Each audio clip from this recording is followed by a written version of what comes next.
పెన్నులు ఉన్న పెద్దలకి ఏఎన్టీ వీక్షలకి యాజమాన్యానికి హృదయపూర్వక నమస్కారం. నమస్తే సార్. మన దేశంలో అన్ని రాష్ట్రాల రాజకీయాల కన్నా తమిళనాట రాజకీయాలు చాలా వ్యత్యాసంగా ఉంటాయి, చాలా డిఫరెంట్గా ఉంటాయి.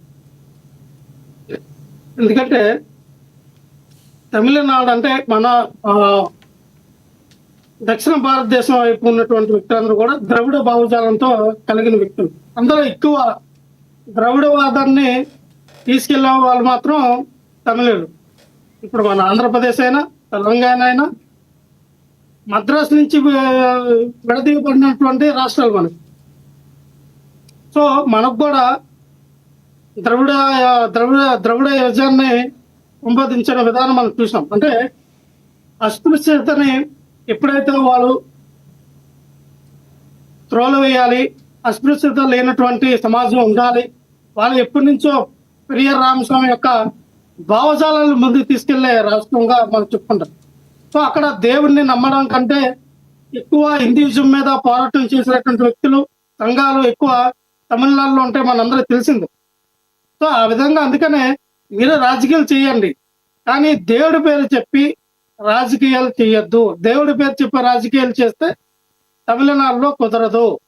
మీరు ఎక్కడైనా చేయండి, తమిళనాడులో మాత్రం దేవుడి పేరు చెప్పి రాజకీయాలు చేయొద్దని ఇప్పుడు కాదండి, పవన్ కళ్యాణ్ గారు వచ్చి మాట్లాడినప్పుడే కాదు, ఈవెన్ అప్పుడు వాజ్పేయి గారు వచ్చినప్పుడు కూడా, ఈవెన్ నరేంద్ర మోడీ గారు వచ్చినప్పుడు కూడా, బీజేపీ పార్టీ నుంచి ఎవరైనా సరే అక్కడ ఎటువంటి గలం వినిపించినప్పుడు కూడా వాళ్ళ ఆ విధంగా వాళ్ళ స్పందన, వాళ్ళ ప్రతిస్పందన చాలా గట్టిగానే వినిపించారు. సో ఈరోజు ఏంటంటే పవన్ కళ్యాణ్ గారు వెళ్ళారు, నేను మురుగన్ భక్తుడిని, నేను తమిళనాడులో పుట్టి పెరిగాను, నాకు తమిళనాడులో చాలా అనుబంధ ఇవి ఉన్నాయి, నాకు చాలా మంచి అనుభూతి ఉంది తమిళనాడుతో, తమిళనాడు ప్రజలు కూడా నా ప్రజలు అనే ఆయన మాట్లాడేది తప్పులేదు. ఎందుకంటే చిరంజీవి గారు సినిమా పరంగా తమిళనాడులో ఉన్నారు, పవన్ కళ్యాణ్ గారు కూడా అక్కడ ఉన్నారు. కాబట్టి పవన్ కళ్యాణ్ గారు స్వతహా ఏ ఊరు వెళ్ళినా, ఏ జిల్లా వెళ్ళినా అది నా జిల్లా, అది నా ఊరు, నేను పుట్టిన ఊరు, నేను తిరిగిన ఊరు అని చెప్పడం ఆయనకి పొరపాటు అయింది. కానీ దాన్ని పెద్ద డిస్కషన్ చేయడానికి ఏం లేదు. ఇంకో విషయం ఏంటంటే అక్కడ ఇందాక సోదరి సుజాత గారు అన్నారు, పవన్ కళ్యాణ్ గారు హిందూ ధర్మాన్ని ఆయన నమ్ముతూ ఉన్నారు, ఆయన రైట్స్ ఆయన ఒక్క అన్నారు. ఎస్, ఎవరో కాదండి. అలాగే అది హిందూ ధర్మమైనా, ముస్లిం ధర్మమైనా, క్రిస్టియన్ ధర్మమైనా, ఏ ధర్మమైనా అది వాళ్ళ రైట్స్, అది వాళ్ళ హక్కు. దాని మీద మీరు ఎందుకని మీరు క్రిస్టియన్స్ మీరు నమ్మకూడదు, మత మార్పులు చేయకూడదు, లేదా ముస్లిమ్స్ మీరు ఇదవ్వకూడదు అని ఎందుకంటారు? అది వాళ్ళ హక్కు. అది ఆ హక్కు గురించి మీరు ఎందుకు మరి ఈ రోజున పవన్ కళ్యాణ్ గారు ఆయన రైట్, ఆయన హిందూ ధర్మం గురించి పోరాడమనండి, హిందూ ధర్మం గురించి గుడ్లు కట్టనియండి, లేదా సనాతన ధర్మాన్ని ముందుకు తీసుకెళ్ళండి. ఎవ్వరికి నో అబ్జెక్షన్, ఎవ్వరికి ఇక్కడ ఎటువంటి అబ్జెక్షన్ లేదు. అలాగే ఇతర మతస్థుల్లో కూడా మీరు ఇబ్బంది పెట్టకూడదు అన్న. ఇబ్బంది కాదు సార్, కాదు మీరు అడిగిన దాన్ని నన్ను క్వశ్చన్ అడగండి, మీరు చెప్పండి ఆన్సర్. ఇప్పుడు మత మార్పిడి అవటం వాళ్ళు మనసుతో అయితే తప్పులేదు, ఎందుకు మత మార్పిడి అవుతున్నారో తెలుసుకోవాలని తమ మతంలో ఉన్న వారిని కాపాడుకోవటం తప్పు కాదు కదా. ఇప్పుడు మత మార్పిడి బలవంతంగా చేపిస్తే తప్పు, అదేవిధంగా మత మార్పిడి అయ్యేవాళ్ళని, మనస్ఫూర్తిగా అయ్యేవాళ్ళని అజమాయిస్తే తప్పు. కానీ ఎందుకు మత మార్పిడి అవుతున్నారో తెలిపేటట్టు తెలిస్తే తప్పేం కాదు కదా. ఎవరి మతం వాళ్ళు గౌరవించుకోవాలి. ఆ లెక్కొస్తే భారతదేశంలో సనాతన ధర్మం హిందూ మతమే కదా భారతదేశంలో ఉంది. అంతకు ఏ మతమైనా ఇక్కడి పరాయి మతం వేరే దగ్గర నుంచే వచ్చింది. ముస్లిం అయినా క్రిస్టియానిటీ అయినా ఇక్కడ పుట్టింది కాదు కదా. చాలా మంచి ప్రశ్నలు అడిగారండి లక్ష్మణ్ గారు. హిందూ మతం అనేది అసలే లేదు భారతదేశంలో. కానీ మీరు ఎవరైనా అడగచ్చు, హిందూ అనే మతం అనేది భారతదేశంలో లేదు, హిందూ మతానికి పేరే లేదు. అది చాలా రాంగ్ స్టేట్మెంట్. మీరు చెప్పింది కూడా ఎవరైనా చెప్పినా రాంగ్ స్టేట్మెంట్. హిందూ మతం అనేది భారతదేశంలో పుట్టలేదు. భారతదేశంలో హిందూ మతం అనేది లేదు.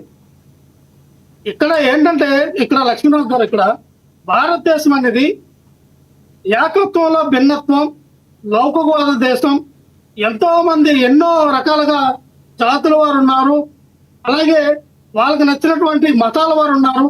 ఇప్పుడు సిక్కులు, జైన్లు, అలాగే ముస్లిం, మీరు వేరేది మాట్లాడుతున్నారు టాపిక్. చాలా మతాలు ఉన్నాయి. ఎస్, భారతదేశం భిన్నత్వంలో ఏకత్వం ఉంది, కానీ భారతదేశంలో హిందూ మతం పుట్టలేదంటే ఎట్లా మీరు? హిందూ మతం అనేది ఇక్కడ ఏం పుట్టింది? పోనీ క్రిస్టియానిటీ భారతదేశంలో పుట్టిందా? ముస్లిం హిందూ మతం అనేది లేదు. ఇస్లాం పుట్టిందా ఇక్కడ? లేదు. వినాలి. భారతదేశంలో హిందూ మతం అనేది పుట్టలేదు. భారతదేశంలో హిందూ మతం అనేది లేదు. హిందూ పదానికి అర్థం లేదంటాను నేను. ఓకే, మీరు ఏదైనా చెప్పచ్చు, సింధు నాగరికత నుంచి తీసుకోవచ్చు, లేదంటే హైందవం అనేది. కానీ భారతదేశం కానీ హిందూ మతం అనేది లేదు సార్. మీరు ఎవరిని అడిగినా మీ గ్రంథాలు తీయండి, మీ గ్రంథాలు తీసినా, లేదంటే మీ మత పెద్దల్ని, మత గురువులను అడిగినా హిందూ మతం లేదని వాళ్ళే చెప్తారు. హిందూ మతం అనేది లేదు. ఇక్కడ ఉన్నది సనాతన ధర్మం అంటారు. సనాతన ధర్మం అంటే ఏంటంటే శాశ్వతమైనది, లేదా ఇంకో గూగుల్ మరి క్రిస్టియానిటీ ఇస్లామిక్ లేదు కదా, దానికి సమాధానం చెప్పట్లా. మీరు తెలివిగా మాట్లాడుతున్నారు. క్రిస్టియానిటీ సనాతన ధర్మం అయితే ఇక్కడే ఉంది కదా, క్రిస్టియానిటీ ఇస్లామిక్ లేదు కదా, ఎక్కడి నుంచి వచ్చినాయి? పొరపాటు అండి. ఇక్కడ క్రిస్టియానిటీ అయినా ముస్లిం, మీరు చెప్పినట్టు ముస్లిమ్స్ అయినా ఏదైనా వలస వచ్చినవే ఎవరో కాదంట్లా. కానీ హిందువులు కూడా ఈ యొక్క హిందూ ధర్మాన్ని హిందూ మతంగా తీసుకొచ్చినటువంటి బ్రాహ్మణులు కూడా వలస వచ్చినటువంటి బ్రాహ్మణులే. ఇరాక్ నుంచి వచ్చినటువంటి ఎవరైతే బ్రాహ్మణులు ఉన్నారో ఆ బ్రాహ్మణులే కదా ఇప్పుడు భారతదేశాన్ని ఏలుతూ ఉన్నారు. బ్రాహ్మణులు అనేది మన భారతదేశంలో పుట్టిన సనాతన ధర్మం భారతదేశంలోనే ఉంది కదా, అది ఒప్పుకుంటారా మీరు? సనాతన ధర్మం భారతదేశంలో ఉంది కదా. బ్రాహ్మణులు అనే వాళ్ళు మన భారతదేశ సంతతి కాదు, మన భారతదేశంలో పుట్టిన కాదు. ఓకే, అది వేరే టాపిక్. వాళ్ళు ఇరాన్ ఇరాక్ నుంచి మన దేశానికి బ్రిటిష్ వాళ్ళు ఏ విధంగా వచ్చారు ఆ విధంగానే ఈ బ్రాహ్మణులు వచ్చారు. ఆర్యులు ఆ రోజుల్లో చూసుకుంటే ఆర్యులు కానీ, అలాగే పోర్చుగీస్ వాళ్ళు కానీ, బ్రిటిష్ వాళ్ళు కానీ, వాళ్ళందరూ కూడా మన భారతదేశానికి వచ్చిన వారే. ఇప్పుడు పవన్ కళ్యాణ్ గారు మాట్లాడిన విషయంలో మీకు ఏం తప్పు కనబడింది?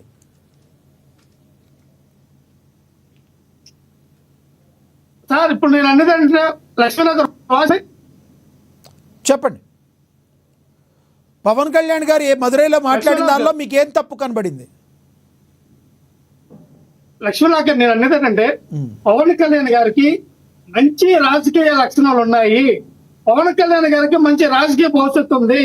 కానీ కులాలు ఆయన ఒకసారి జనసేన పార్టీ సిద్ధాంతాలు ఏంటంటే కులాలు మతాల ప్రస్తావన రాజకీయాలు చేస్తాను, మతాలను కులాలను కలిపి ఆలోచన విధానం, మతాలు చేసే రాజకీయం నేను చేయను, ప్రాంతాలను అభివృద్ధి చేస్తాను, ప్రకృతి పైన ప్రాముఖ్యం చూపిస్తాను అని ఒక 7 సిద్ధాంతాలు ఉన్నాయి పవన్ కళ్యాణ్ గారికి. కానీ ఆ 7 సిద్ధాంతాలు ఇప్పుడు పక్కన పెట్టారు కదా. నేనేమంటానంటే పవన్ కళ్యాణ్ గారు పార్టీ పెట్టినప్పుడు ఆలోచన విధానం వేరు కాదు. పవన్ కళ్యాణ్ గారు బీజేపీ పార్టీతో దీనికి సమాధానం ఆయన చెప్తారు. పవన్ కళ్యాణ్ గారు ఆలోచన విధానం వేరు. ఒక మంచి నాయకుడు ఈ రోజున ఒక వర్గానికి అందరి వాడైనటువంటి పవన్